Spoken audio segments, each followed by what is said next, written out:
മൂന്നാം ബലാത്സംഗ കേസിൽ പ്രതി രാഹുൽ മാങ്കൂട്ടത്തിലിനെ പ്രത്യേക അന്വേഷണ സംഘം പിടികൂടിയത് കൃത്യമായ ആസൂത്രണത്തിലൂടെ.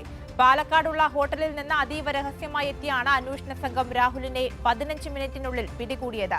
ജി പൂങ്കുളിയുടെ നേതൃത്വത്തിലുള്ള പ്രത്യേക അന്വേഷണ സംഘമാണ് രാഹുലിന്റെ അറസ്റ്റ് രേഖപ്പെടുത്തിയത്. മനസ്സിലായില്ല എന്നുള്ള അഭ്യാസം എടുക്കല്ലേ, എല്ലാം കൂടെ വേണ്ട, രണ്ടും കൂടെ വേണ്ട. CPM പണി ചെയ്യുമ്പോൾ അത് ചെയ്താൽ പിന്നെ ഞങ്ങൾ ഉണ്ടാക്കാനും കൂടെ വരണ്ട, ഞങ്ങളങ്ങനെ സൂചിപ്പിക്കാൻ തരണ്ട. അത് നിന്റെ കൈ വെച്ചിരുന്നാൽ മതി. അങ്ങനെ സൂചിക്കുന്ന ആളുകളും അല്ല കേട്ടോ.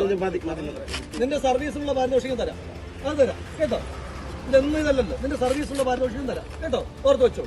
ക്രൈംബ്രാഞ്ച് ആസ്ഥാനത്തെ പ്രത്യേക അന്വേഷണ സംഘത്തിന് ഇമെയിൽ വഴിയാണ് രാഹുൽ മാങ്കൂട്ടത്തിലിനെതിരെ പുതിയ ലൈംഗിക പീഡന പരാതി ലഭിക്കുന്നത്.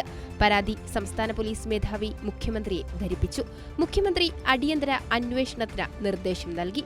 ഉടനെ ജി പൂങ്കുഴലിയുടെ നേതൃത്വത്തിലുള്ള പ്രത്യേക അന്വേഷണ സംഘം പരാതിക്കാരിയുടെ മൊഴി രേഖപ്പെടുത്തി. ഇരുവരും തമ്മിലുള്ള വാട്സാപ്പ് ചാറ്റുകളും മറ്റ് തെളിവുകളും പരാതിക്കാരി പോലീസിന് കൈമാറി. കേസ് രജിസ്റ്റർ ചെയ്ത അന്വേഷണ സംഘം രാഹുലിന്റെ പാലക്കാടുള്ള ഹോട്ടൽ കേന്ദ്രീകരിച്ച രാഹുലിനെ അതീവ രഹസ്യമായി നിരീക്ഷിച്ചു. പിന്നാലെ രാഹുലിന്റെ ഡ്രൈവറും സഹായിയും ഉൾപ്പെടെ പുറത്തുപോയി എന്ന് ഉറപ്പാക്കിയ ശേഷമായിരുന്നു പഴുതടച്ച നടപടി.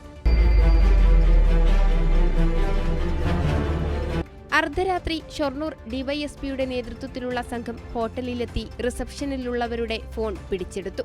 തുടർന്ന് 12:15 രാഹുൽ താമസിച്ചിരുന്ന 2002 മുറിയിലെത്തി. വാതിലിൽ തട്ടിയെങ്കിലും രാഹുൽ വാതിൽ തുറന്നില്ല. ഒടുവിൽ കസ്റ്റഡി രേഖപ്പെടുത്താൻ എത്തിയതാണെന്ന് പോലീസ് അറിയിച്ചതോടെ 12:30 വാതിൽ തുറക്കുകയായിരുന്നു.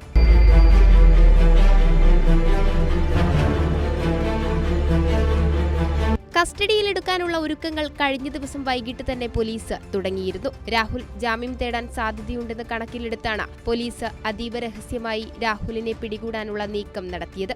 മറ്റ് 2 പീഡന കേസുകളിലും രാഹുൽ അറസ്റ്റ് ഭയന്ന ദിവസങ്ങളോളം ഒളിവിൽ കഴിഞ്ഞിരുന്നു. കൈരളി ന്യൂസ്, തിരുവനന്തപുരം.